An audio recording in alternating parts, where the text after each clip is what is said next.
I hope की आता तुम्ही व्हिडिओवर डेफिनेटली क्लिक केलेली असेल, पण व्हिडिओ पूर्ण बघण्या अगोदर स्वतःला एक प्रश्न विचारा. विचारा स्वतःला एक प्रश्न, तुम्हाला पैसा वापरता येतो का?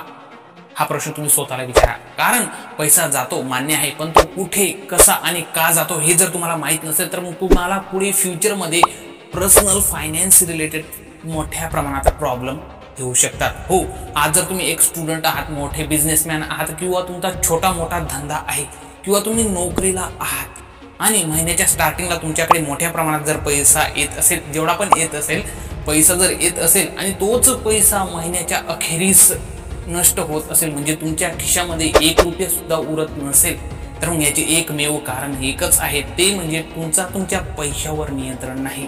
हो, ही गोष्ट लक्षात ठेवा. जर तुम्हाला तुमच्या पैशांवर नियंत्रण ठेवायचे असेल तर मग काही बेसिक टिप्स आहेत, त्या तुम्हाला फॉलो करणे गरजेचे आहेत. तर मग बघा, पहिली स्टेप म्हणजे पैशांचे योग्य वर्गीकरण करणे.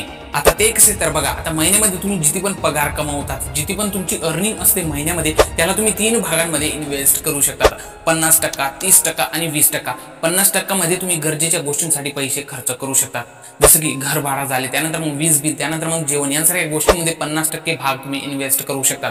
त्याच्यानंतर मग 30%ची जर गोष्ट केली तर 30% मध्ये तुम्ही इच्छेच्या गोष्टींसाठी खर्च करू शकता, जसं की फॅमिली ट्रिप झाले, त्यानंतर मग मूवीज बघायला गेले, त्यानंतर मग शॉपिंग, यांसारख्या गोष्टींमध्ये 30% भाग इन्व्हेस्ट झाला पाहिजे. त्यानंतर मग लास्ट मध्ये येते 20%. आता 20% मध्ये तुम्ही गुंतवणूक करू शकता, जसं की म्युच्युअल फंड्स मध्ये इन्व्हेस्ट करू शकतात, बँक मध्ये सेव्ह करू शकतात, अजून बऱ्याच प्रकारचे ऑप्शन आहेत. त्याच्यामध्ये तुम्ही 20% पैसे इन्व्हेस्ट करून महिन्याच्या अखेरीस बचत करू शकता. हो, आता सपोज करा तुमचे पगार 25,000 आहे, त्याच्या अकॉर्डिंग तुम्ही हे टेबल बघू शकता, ज्यामध्ये किती टक्क्यामध्ये कोणत्या गोष्टी आणि किती पैसे आले पाहिजे. आणि खाली अजून एक डिटेल टेबल एक्सप्लेनेशन दिलेले आहे, जे की पहिल्या टेबलचेच फुल एक्सप्लेनेशन आहे, ज्याच्यामध्ये तुम्हाला प्रॉपरली समजून जाईल तुमच्या पगारच्या अकॉर्डिंग तुम्हाला कोणत्या गोष्टी किती टक्क्यांमध्ये इन्व्हेस्ट करायच्या आहेत. स्टेप 2, खर्च ट्रॅक करा. जर तुम्ही दर महिन्याचे खर्च ट्रॅक केले तर मग तुम्ही 10 ते 15% बचत जास्त करू शकतात. आणि आजकाल खर्च ट्रॅक करणे हे अतिशय सोपे झालेले आहे. तुम्ही गुगल शीट, मनी मॅनेजर ॲप किंवा साधी डायरी सुद्धा वापरू शकता, ज्यामध्ये तुम्ही प्रत्येक महिन्याचे खर्च लिहून ठेवा आणि पैसा जास्त कोणत्या ठिकाणी जात आहे ते पण तुम्ही चांगल्या प्रकारे तपासा.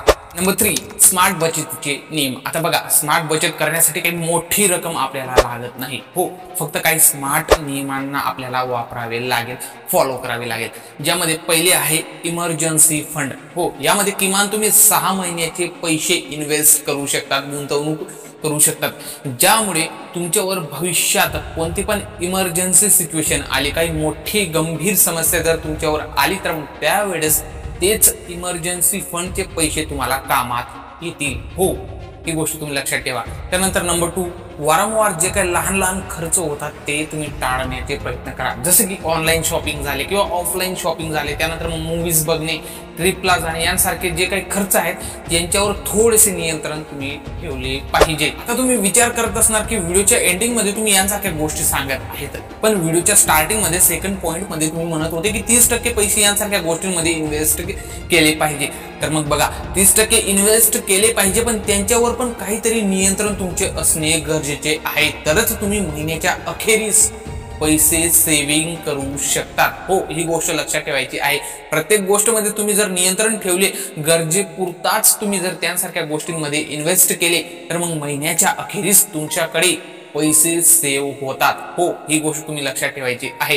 आणि यासारख्या सर्व रूल्सला जर तुम्ही चांगल्या प्रकारे फॉलो केले तर मग तुम्ही चांगल्या प्रकारे फायनान्शियली स्टेबल होऊ शकतात. हो, यासारख्या गोष्टी शिकता शिकता तुम्हाला जर तुमचे पर्सनल फायनान्स बरोबरच तुमची पर्सनॅलिटी जर तुम्हाला डेव्हलप करायची असेल तर मग याच्याशी रिलेटेड अजून एक चॅनल बनवलेले आहे, त्याला तुम्ही जॉईन होऊ शकतात आणि पर्सनॅलिटी डेव्हलपमेंटसाठी पण तुम्ही बऱ्याच प्रकारे गोष्टी शिकू शकता. हो.